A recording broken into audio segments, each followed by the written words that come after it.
Boa noite, pessoal, tudo bem? Eu queria informar que vamos começar uma série diária durante 36 dias que nós vamos estudar sobre as características de Cristo, a pessoa de Cristo. E desde o nascimento até a morte dele, né? E vamos analisar algumas situações que ele passou, a vida dele como carpinteiro, o filho do carpinteiro, né? E como que relacionou o natural com o espiritual, né? E nosso primeiro tema de hoje é a perfeição moral de Cristo. E isso é muito importante para nós sabermos se Cristo ele merece nosso respeito a partir da moral. Porque, por exemplo, o Sermão do Monte fala muito sobre moralidade. E as palavras de Jesus falam sobre moralidade. E a vida dele também condiz com a real moralidade, a verdadeira moral. Não a moral que é pregada neste século, mas a verdadeira, a real moral mesmo. Então vamos analisar isso, como podemos aprender e viver também essa verdadeira moral. Teve um ateu que ele durante 11 anos ele estudou diligentemente para que no século dele a fé cristã estava crescendo muito e ele ficou indignado com isso. Então ele quis fazer de tudo para matar a fé. E ele estudou durante 11 anos para escrever um documento e entregar para todos, para mostrar um erro. Ele estudou os 4 evangelhos e ele quis mostrar algum erro de Cristo, algum deslize, para que ele não mereça a honra que é pregada. Então ele estudou durante 11 anos e no final desses 11 anos ele acabou se convertendo. E até alguns séculos atrás ele professou a fé com coragem e pregou o verdadeiro evangelho e viveu o verdadeiro evangelho, porque ele viu que a moral de Cristo é perfeita, né? E eu chamo a vocês a estudarem também os 4 evangelhos com esse intuito, com o intuito de fato conhecer a Jesus e saber como que ele reagia a situações de pressão, a como que era o psicológico de Jesus, né? E você vai ver que era perfeito, que não tinha erro, né? E o primeiro tópico que eu quero analisar com vocês é: ele nunca precisou modificar nem desdizer palavra falada. Ele nunca precisou voltar atrás daquilo que ele falou. Se você vê em todas as escrituras, Deus ele nunca volta atrás do que ele fala. Nos 4 evangelhos em especial, né, que as pessoas se baseiam para falar de Jesus. Óbvio que no Antigo Testamento conseguimos também falar de Jesus, mas a encarnação dele seria no Novo Testamento, nos 4 evangelhos. Então por isso que estamos falando sobre ele, né, citando eles aqui. Então Jesus, ele nunca voltou atrás do que ele disse. Nunca, quando falou com os discípulos, ou com a multidão, ou com a própria mãe, ou com o próprio Deus, ele nunca voltou atrás do que ele falou. Porque tudo que ele falou foi verdade, né? Ao tópico 2, ele jamais pediu desculpas por alguma palavra ou ação. Diferente de nós que devemos pedir perdão, devemos voltar atrás, falamos coisas que nos arrependemos e pedimos desculpas. Tem pessoas que pedem desculpas 10 vezes no dia, mas ele nunca. Se você procurar nos escritos dos evangelhos, você não vai procurar um pedido de desculpas do Senhor, porque ele não nos deve nenhuma desculpa. Ele jamais confessou algum pecado seu.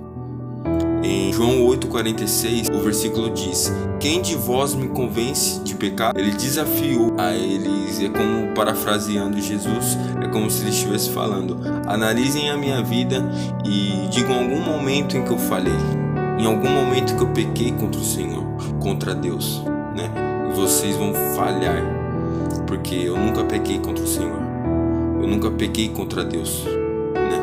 A vida dele, a moral dele era tão elevada que ele tinha a responsabilidade de dizer isso, né?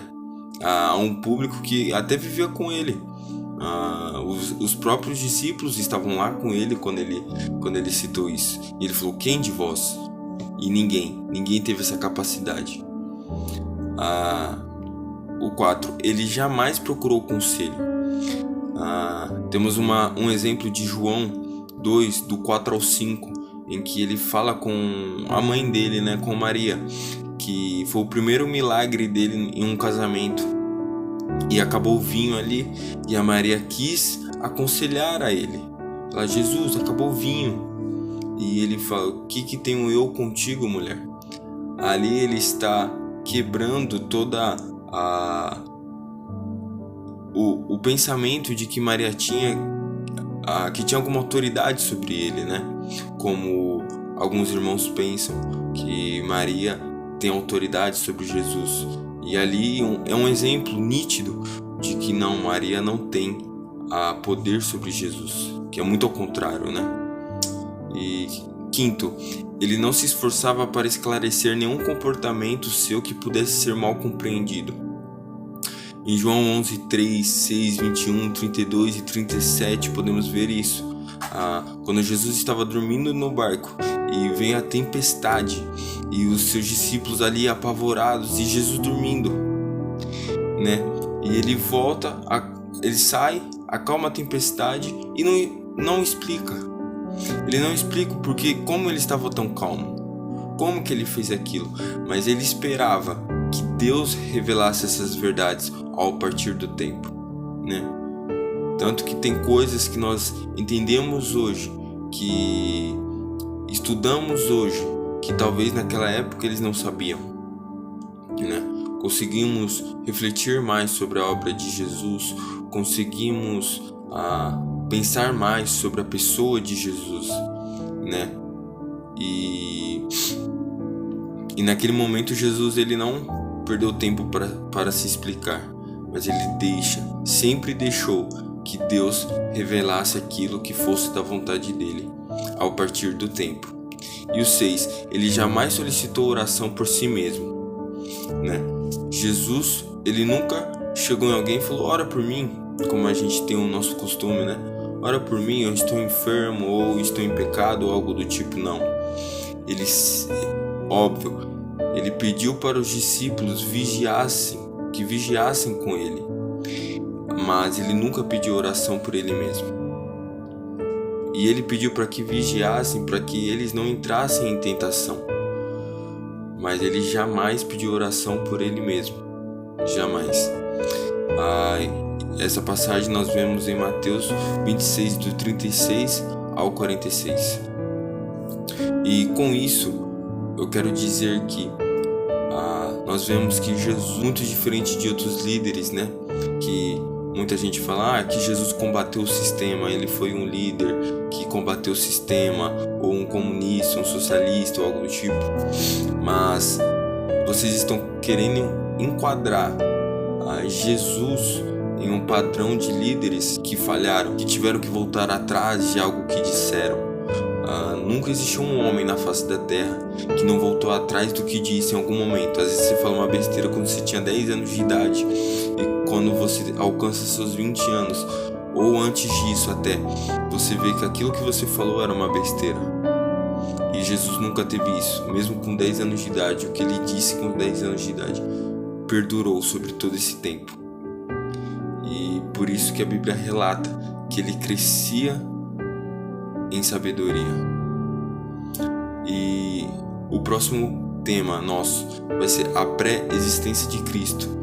Vão ser vídeos diários, 36 dias ao todo, contando os sábados e o domingo, para que a gente medite e conheça um pouco mais sobre o Senhor.